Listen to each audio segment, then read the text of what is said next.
Hello అండి. నేను మీ doctor Anusha Reddy, fertility expert, 49 fertility centre, Warangal branch. చాలామంది పేషెంట్స్ ఐవీఎఫ్ అనంగానే ఐవీఎఫ్ సక్సెస్ రేట్స్ దేని మీద డిపెండ్ అవుతాయి మేడం? సక్సెస్ రేట్స్ పెంచుకోవడానికి మేమేమన్నా చేయాలా? ఇంకేమైనా అడ్వాన్స్ టెక్నాలజీస్ ఉంటాయా మీ దగ్గర అని అడుగుతుంటారు. సో ఇలాంటి వాటన్నిటికీ కూడా ఈరోజు మనం ఈ వీడియోలో తెలుసుకుందాం.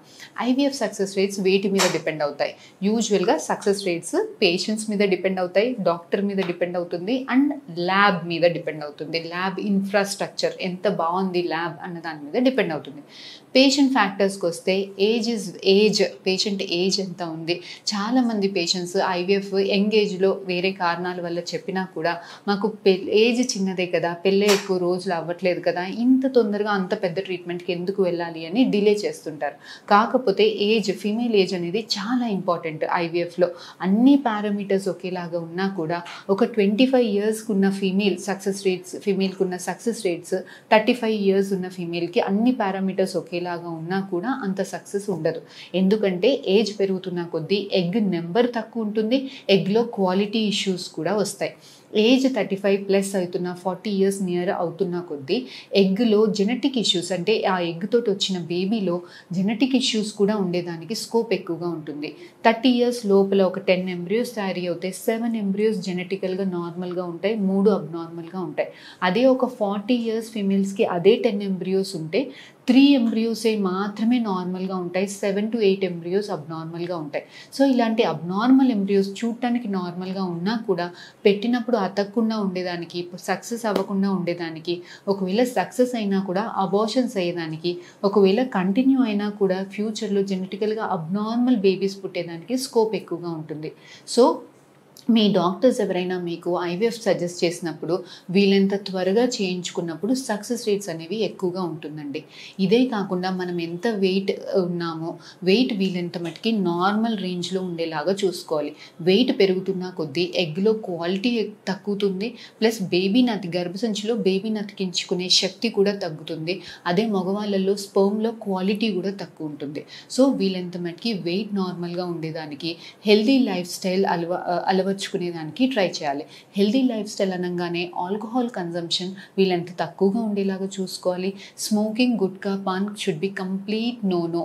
అండ్ డైట్ విషయానికి వస్తే వీళ్ళంత మటుకి రెడ్ మీట్ అవాయిడ్ చేయాలండి. రెడ్ మీట్ వల్ల ఒంట్లో ఇన్ఫ్లమేషన్ అవ్వడం వల్ల ఈ పీసీఓడి కానీ ఎగ్ క్వాలిటీ కానీ తక్కువగా ఉండేదానికి, క్వాలిటీ తక్కువ అయ్యేదానికి ఛాన్సెస్ ఎక్కువ ఉంటుంది. పీసీఓడి అనేది ఫ్లేర్ అప్ అయ్యేదానికి ఛాన్సెస్ ఎక్కువగా ఉంటుంది. సో వీళ్ళంత మటుకి రెడ్ మీట్ అవాయిడ్ చేయాలి. ఫిష్, ఎగ్ తినచ్చు. Milk and dairy products are very good. అదే కాకుండా fresh fruits, green leafy vegetables, nuts ఎక్కువగా ఉండేలాగా, ఫుడ్లో ఎక్కువగా ఉండేలాగా, యాంటీఆక్సిడెంట్ రిచ్ ఫుడ్ తినేలాగా చూసుకోవాలి. వీళ్ళంత మటుకి స్ట్రెస్కి దూరంగా ఉండాలి. ఇవి పేషెంట్ రిలేటెడ్ ఫ్యాక్టర్స్ అండి. ఇంకా డాక్టర్ విషయానికి వస్తే డాక్టర్ ఏ ప్రోటోకాల్ పెడుతున్నారు, మన వెయిట్కి, మన ఎగ్ నెంబర్కి తగ్గ ప్రోటోకాల్ సెలెక్ట్ చేసుకుంటున్నారా లేదా, doctor experience is also equally good. అదే కాకుండా మీకు ఐవీఎఫ్ స్టిమ్యులేట్ చేసినప్పుడు రెస్పాన్స్ ఎలా ఉంది, ఎగ్ క్వాలిటీ, ఎగ్ పికప్ తర్వాత అసలు అన్ని ఫాలికల్స్లో ఎగ్ ఉందా లేదా, ఎగ్ ఎంత క్వాలిటీలో ఉంది, ఎగ్ లోపలికి స్పర్మ్ మిక్స్ చేసినప్పుడు ఎలాంటి ఎంబ్రియో తయారీ అవుతుంది అన్నది ఈజ్ వెరీ ఇంపార్టెంట్ అండి. సో ఎప్పుడు కూడా మనకి ట్రాన్స్ఫర్ చేసే ఎంబ్రియోస్, మనకు తయారీ అయిన ఎంబ్రియోస్ 3వ రోజు పిండాలా 5వ రోజు పిండాలా అని తెలుసుకోవడం is very very very important. ఎందుకు అంటే ప్రతి 3వ రోజు పిండం ప్రతి 3వ రోజు పిండాల నుంచి ఒక డే 5 ఎంబ్రియో వస్తుంది.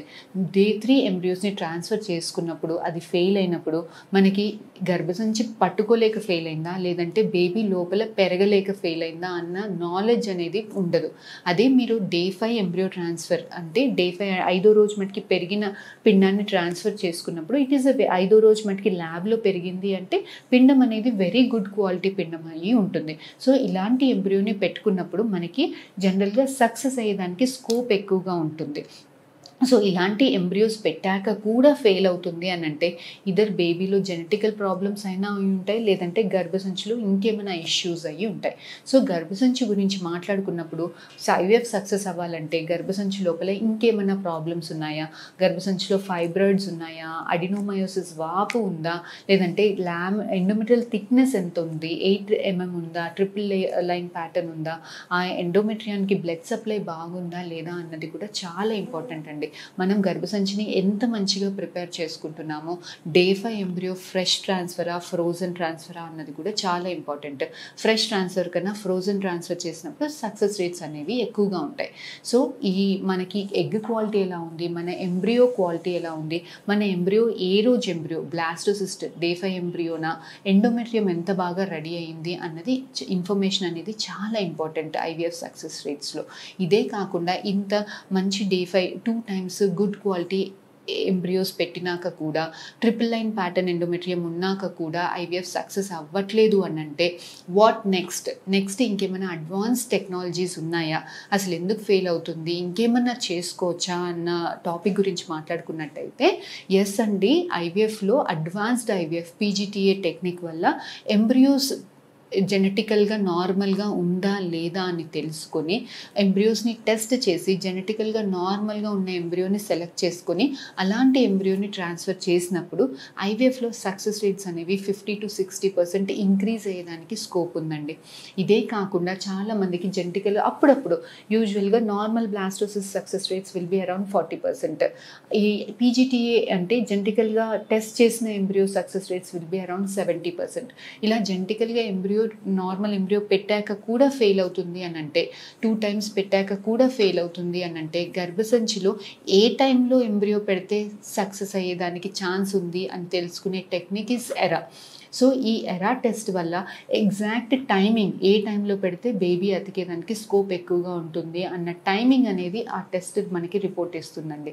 సో ఇలా డే 5 ఎంబ్రియోస్ పెట్టుకొని బయాప్సీ చేసుకొని జెనెటికల్ పీజీటీఏ చేసుకొని ఎరా టైమింగ్స్లో పెట్టుకున్నప్పుడు సక్సెస్ రేట్స్ అనేవి 50 to 60% ఇంకా ఎక్కువగా ఉండేదానికి ఛాన్సెస్ ఎక్కువగా ఉంటాయి. ఇదండి అడ్వాన్స్డ్ ఐవీఎఫ్ గురించి ఇన్ఫర్మేషన్. ఫర్దర్గా మీకు ఇంకేమైనా డౌట్స్ ఉంటే please do come and contact us. We'll definitely get back to you. Thank you.